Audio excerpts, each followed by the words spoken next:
Hey MrBill poker fans, I am filming this from Harrah's, Las Vegas.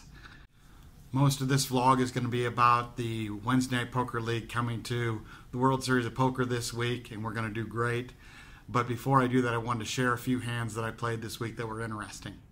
But before I talk about a couple of hands from the Wednesday Night Poker cash game, I'm going to talk about a hand that I played at WinStar.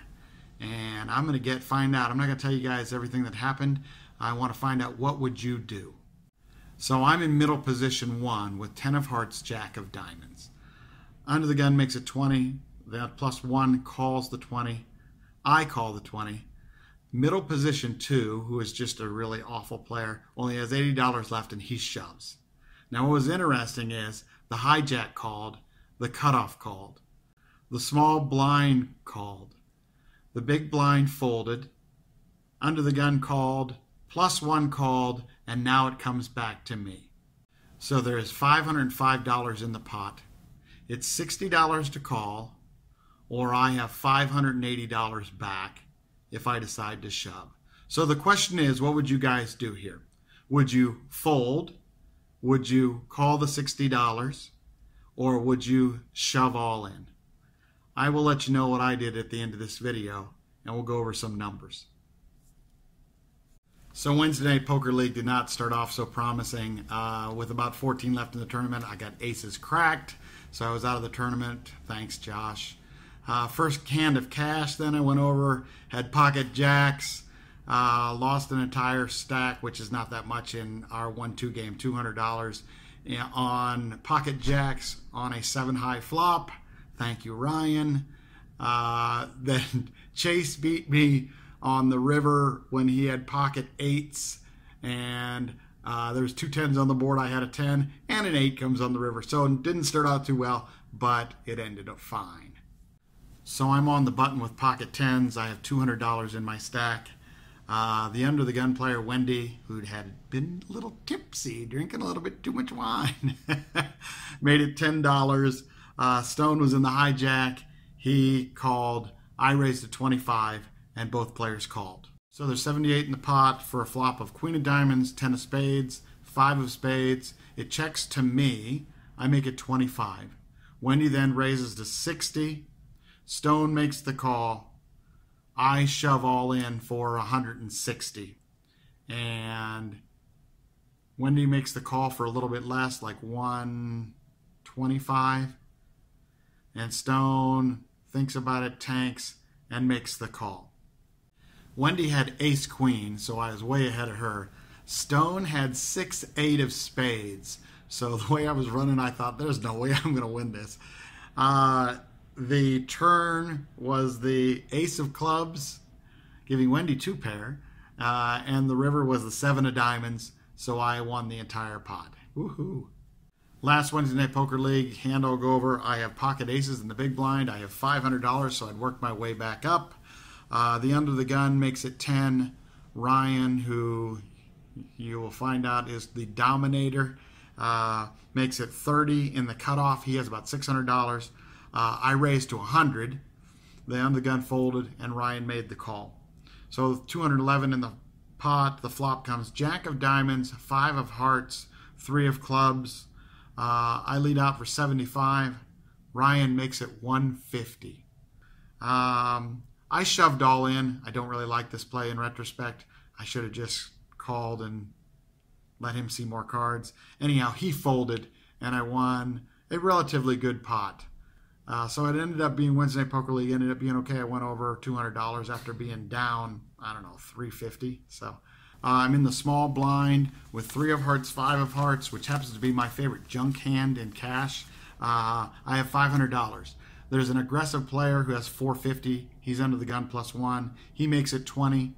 The button calls, and I decide to see a flop with my 3-5. So I made the call.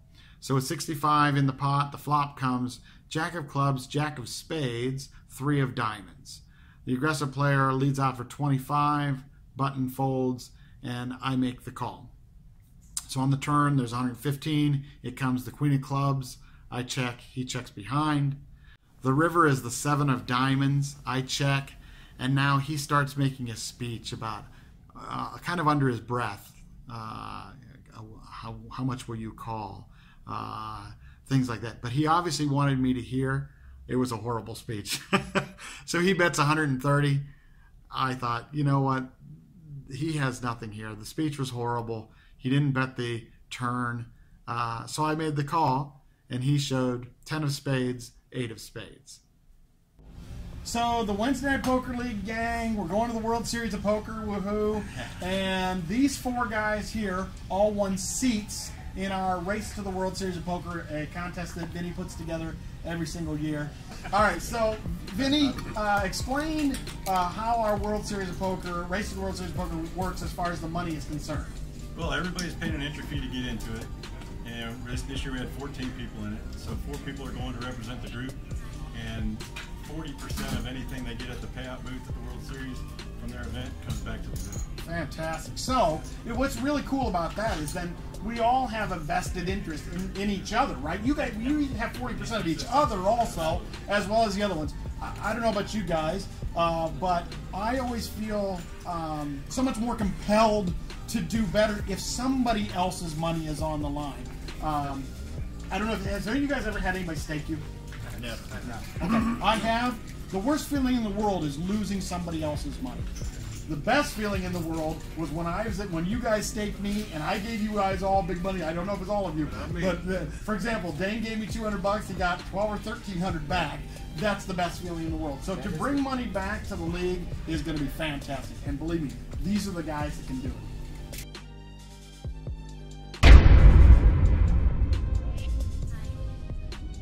I will play any 2 cards at any 2 times. It does not matter. Absolutely. If you want to put your money in the pot, don't get mad when I take it. Exactly. Exactly. Went last year, World Series, played in the 6 max, cash. So I'm 1 for 1. And, wouldn't we all love to be 100%? 100%. That's what I'm looking for this year.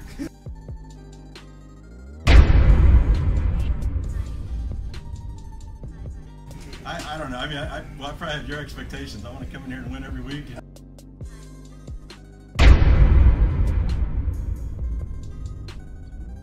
I get out ahead usually and then donkey him off at the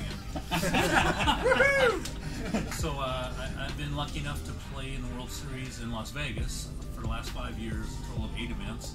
I cashed in my very first one. There's 5,600 players, and I came in about 250th or something like that, so it was a nice cash. But I have 4 cashes over 8 events. Wow. And I'm feeling very comfortable. Last year I cashed in the bounty tournament, brought money back to the group, and also cashed in the seniors event, which you were in. Which we'll talk about that in a minute. So that money went in my pocket, and that was nice. Yeah.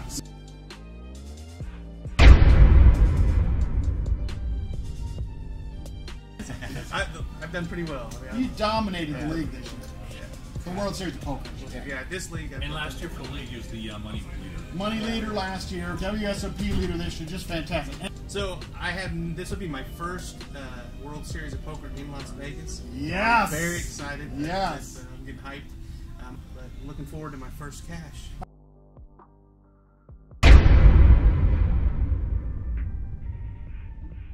When I go to the World Series of Poker, I have done extremely well when it comes to a big-time tournament. I play so much better in the big tournaments than I do the regular everyday tournaments. So I'm calling myself big game, and I'm going to have a big game. I hope so.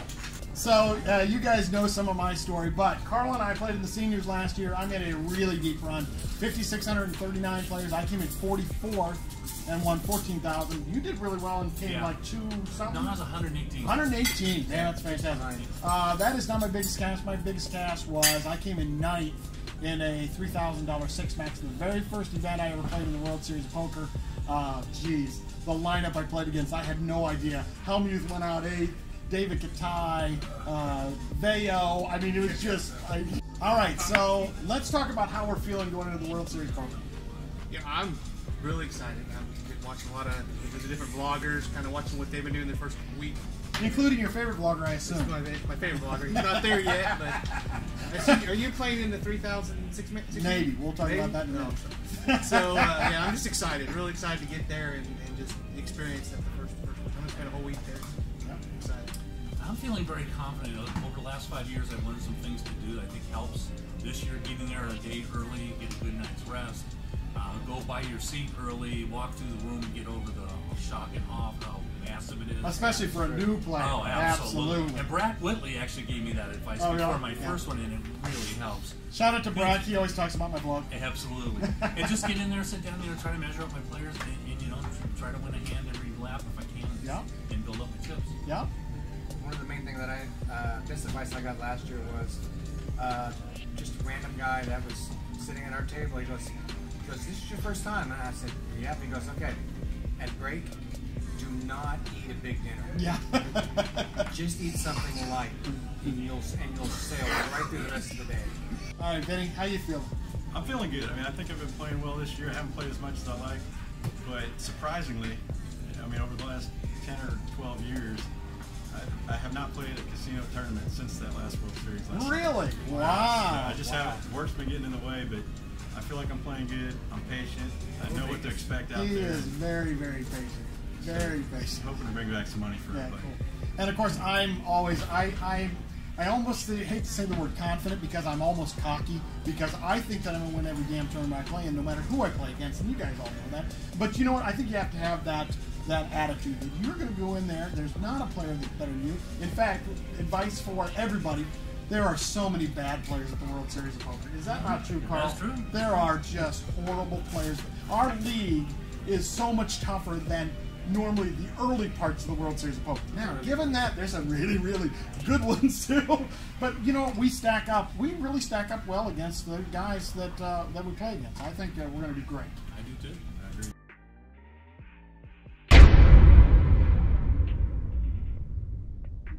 This is my buddy Larry Alvarello. You guys have seen him on my vlogs from our Wednesday Poker League. Larry played in the WinStar Mini River main event. Tell us how you did, what the buy-in was, all that stuff. It was a $600 buy-in, and they had 2 starting days, either Saturday or Sunday. I chose to play Saturday. I believe I even asked your advice on this. I think I took your advice, which was play Saturday, take the day off Sunday, and be fresh for Monday, and that's what I did. And I ended up getting 9th place. Fantastic. 9th place. What did you cash in that tournament? 9th place cashed 68.10. That's fantastic. Your biggest cash ever, right? My biggest cash ever. I had my previous one was a couple months ago. It was like 3,300. So yeah, I'm moving up. I feel good about the situation because it was a big learning experience. I'm fixing to go to Vegas next month and play in the $1,500 event. So I felt like this gave me, and that's a 3-day event. So I felt like this gave me a little bit of experience. And I'm feeling confident. My confidence level is up.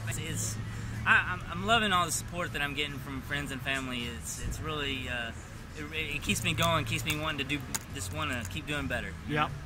And I want to tell you, Larry, thank you so much for talking about support because it really, really is terribly important that we have people we can talk to about the game, that we can have people that understand what we're going through because it's a very, very tough grind mentally. It's great to have all the support of your friends and especially family to say, I knew you could do it. So for everybody else out there, man, when you got a friend or a family member or whatever that does well, it doesn't matter if it's in poker or anything else, lend them support. Support it's just invaluable. The point is, we have a really, really good league. We have really, really good players, and I think we're going to do really, really well. Really. Just the excitement of playing, just the excitement of doing well, realizing that you as an amateur can compete with players who are professionals. It is very, very exhilarating. It's something that you can gives you validation that you're a good player. There's not much of a gap between guys like Larry and myself and the guys who do well in the tournaments. In fact, I have proven that by having at least 2 deep runs in the World Series. And I only play 1 or 2 a year, and I've been playing for 4 years.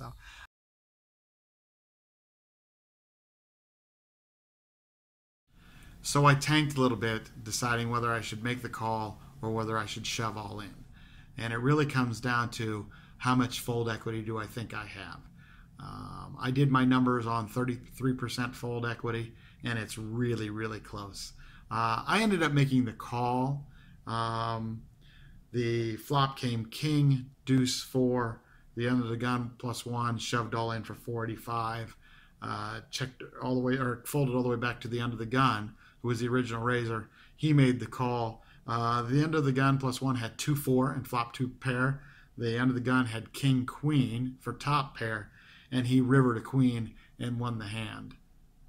So looking back at the hand and looking at seeing what the players actually held, I think my fold equity might have been greater than 33%. Maybe it had been 40 or 50%. Of course, I don't know that at the time I'm going to shove. I did have indications, though, that the original raiser was not that strong, as he bet 20, the guy shoved all in for 80, and all those callers, and then he didn't shove. Either that or a very, very conservative player. I couldn't tell. I hadn't played with him that long.